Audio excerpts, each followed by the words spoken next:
1차 세계대전에 패했던 독일은 연합국으로부터 갚을 수 없는 전쟁 배상금을 받으면서 경제적으로 매우 어려운 처지에 빠졌습니다. 이때 해성과 같이 나타난 인물이 바로 아돌프 히틀러입니다.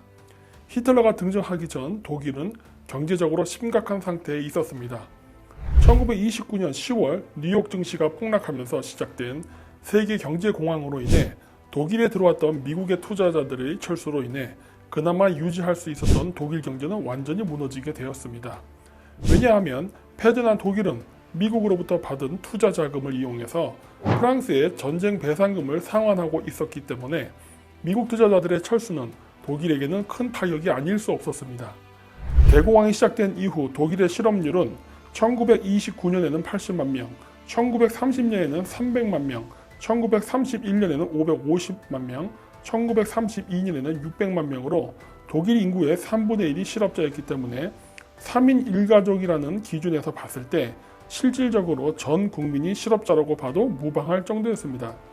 이런 상황에서 히틀러가 독일 정치계에 등장해서 1934년 총통으로 취임하고 1939년에는 폴란드를 침공하면서 2차 세계대전을 일으켰습니다. 어떻게 이것이 가능했을까요? 심각한 경제난에 빠졌던 독일이 히틀러가 집권하고 나서 5년 만에 전 세계를 상대로 전쟁을 하는 것이 가능한 일일까요? 당시 승전국이자 식민지를 많이 거느리고 있던 영국이나 프랑스조차도 전쟁 후유증으로 심각한 경제 불황을 겪었기 때문입니다. 그래서 독일이 폴란드를 침공했을 때도 영국군과 프랑스군은 폴란드를 돕지 않고 독일 프랑스 국경에 가만히 머물러 있었습니다. 히틀러가 급격히 군사력을 키운 경제력은 어디서 온 것일까요? 당시 히틀러 정권의 독일 경제 재건 전략은 국방력 강화와 경제 성장을 함께 시키는 것이었습니다. 실업자들을 군 병력으로 흡수해서 실업률을 낮추면서 무장을 강화시키면서 군수산업을 발전시키는 것이었습니다. 히틀러의 전략은 어느 정도 성공을 거두어 히틀러 집권 기간 동안 실업률은 점차 낮아졌습니다. 그러나 이러한 전략에는 한계가 있었습니다. 군 병력을 증가시키면서 무장을 시키는 방법은 단기적으로는 가능하지만 장기간 지속할 수 없는 전략이기 때문입니다.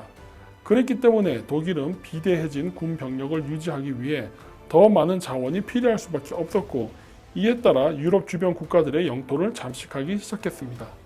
전후 독일의 산업 구조를 군수산업 쪽으로 키웠기 때문에 결국 전쟁을 해야 이익을 얻을 수 있는 구조가 되었습니다. 히틀러가 집권하고 2차 세계대전이 일어나기까지 약 5년의 기간 동안 독일의 군사력은 빠르게 성장하여 영국의 해군력을 제외하고는 주변 연합국들의 군사력을 능가하게 됩니다. 그렇다면 여기서 의문이 하나 생기는데요. 독일은 어디서 돈이 와서 이렇게 군사력을 강화할 수 있었을까요? 미국의 제43대 대통령이었던 조지 W. 부시 대통령의 할아버지였던 프레스콧 부시는 미 상원의원 시절 나치 독일을 재정적으로 후원해주는 회사의 이사이자 주주였습니다. 이 회사는 1942년 적국과의 무역법에 따라 회사 자산이 몰수되기까지 계속되었습니다. 2003년에 기밀이 해제된 문서에 따르면 부시 가문은 미국이 전쟁에 참전한 후에도 밀접하게 협력 관계를 가지고 있었습니다. 기밀 문서에 의하면 프레스콧 부시는 브라운 브라더스 해리먼이라는 회사에서 일했는데, 이 회사는 독일 산업가 프리츠 티센이 독일에서 만든 미국 지사 역할을 했습니다. 또한 프레스콧 부시는 뉴욕에 있던 유니언 베이킹 코퍼레이션의 이사였는데, 이 회사 역시 프리츠 티센이 미국에 만든 독일 지사였습니다. 부시와 티센은 전쟁 전이나 전쟁 기간에도 매우 끈끈한 관계를 가지고 있었습니다. 부시는 티센이 소유한 재산을 전 세계로 이동시킬 수 있도록 위장 회사를 세우고 나치 자금을 숨겨주는 일을 했습니다. 그런데 흥미로운 것은 프레스콧 부시는 나치와 미국을 연결시켜주는 핵심 인물이 아니라 중간 보스에 해당한다는 겁니다. 자금문을 따라 계속 올라가면 결국 최종적으로 도착하는 것은 월가의 금융가들이 나온다는 겁니다. 프레스콧 부시를 위시한 그의 아들과 손자들은 예일 대학교의 스컬 앤 본즈의 회원이었습니다. 프레스콧 부시는 세인트루이스 투자은행가인 조지 허버트 워커의 딸과 결혼했는데, 부시의 장인이었던 허버트는 부시가 뉴욕의 철도왕 E.H. 해리만의 아들 에버릴 해리만과 함께 뉴욕에서 사업을 할 수 있게 도왔습니다.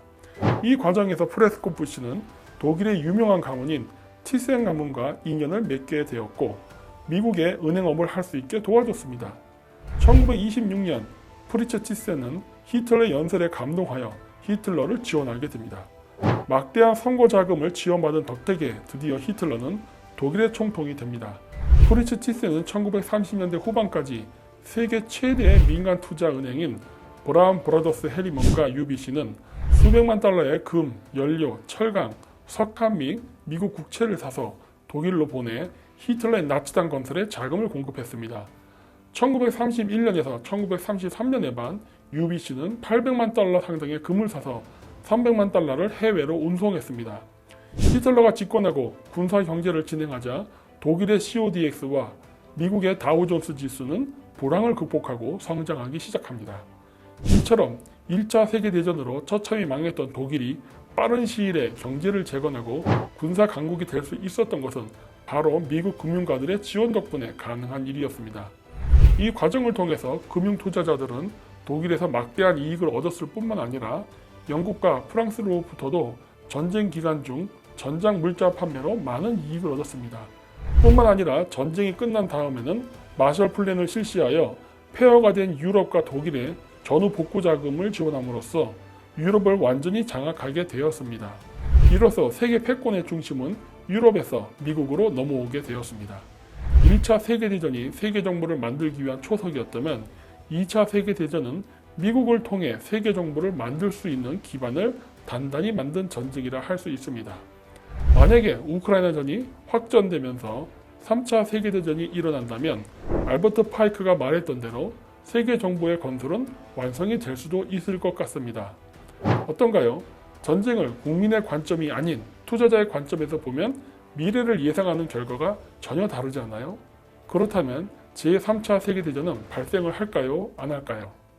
이상 직소였습니다.